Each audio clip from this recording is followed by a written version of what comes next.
Hey everyone, this is part 15 of our Building with Claude API series. And in this video, we're going to talk about Intro to Retrieval Augmented Generation, RAG for short. All the slides of this presentation are coming from the official Anthropic Academy's course. Imagine you want to use Claude with large documents. And let's say you're working with the financial document of your company, which is over 800 plus pages. Now, if you ask Claude, what risk factors does this company have? Most probably, Claude won't have any idea of what it is because the document is private, right? It would not have been part of Claude's training data. So how can we get Claude to understand the contents of your private document? Or even if it was a public document, if you want to attach a particular data source and get information from it, how would you go about doing that? There are two options at our disposal. Option number one, include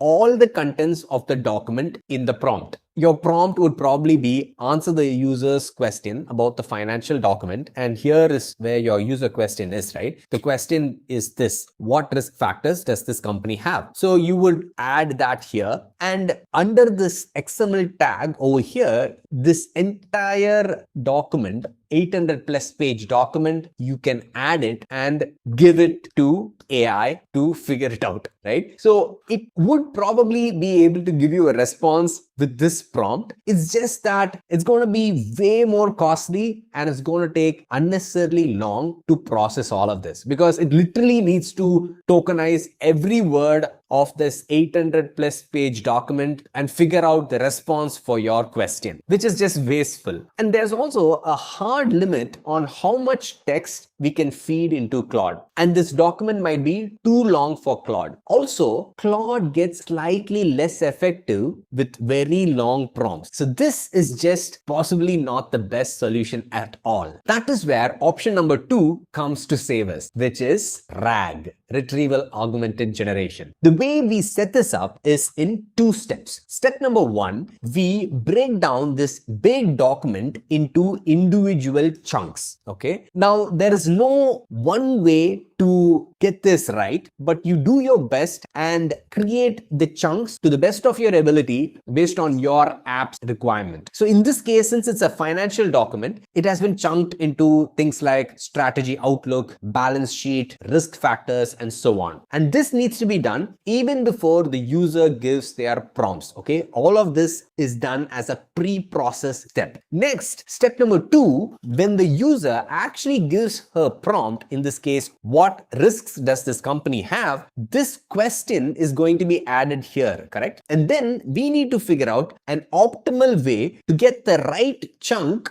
based on this prompt. All of this is done just to augment this prompt. In this case, since the user had asked what risks does this company have, most probably this chunk, risk factors, is the appropriate chunk to go. So we use our mechanisms and get the appropriate chunk and add it to our input prompt. So you get the user question added here, and then you take the appropriate chunk, in this case the risk factors, and include it over here as part of the input prompt that we are going to give the AI model. So that's basically it. This is what RAG is. It's essentially breaking down a large document into individual chunks and then figuring out a means to search those individual chunks and add it to the input prompt before giving it to the AI model. So what are the pros and cons of this approach? This is definitely not a silver bullet. It does have a lot of upsides, being Claude can focus only on the most relevant content because we're just giving only the appropriate chunk as context in the prompt. And it scales up to very large documents. It could, because the document could literally be even 10,000 pages long, as long as we have an efficient way of breaking down that document into individual relevant chunks and have an optimal way of searching through and finding the appropriate chunks to include in our prompt, we are good. And this technique works even across multiple documents. The main advantage is we get to use a smaller prompt, which costs much less and runs much faster. And at the same time, it does have a bunch of downsides because it does require this pre-processing step, right? We still need to figure out how we're going to break down that document into these chunks, right? And we need to figure out like that searching mechanism to find the relevant chunks. And there is a risk factor to this because the included chunk might not even contain all the context that Claude needs, because the chunking and also the retrieval of the relevant chunks is still something that we do by ourselves. Probably we could make use of some AI to help with that as well,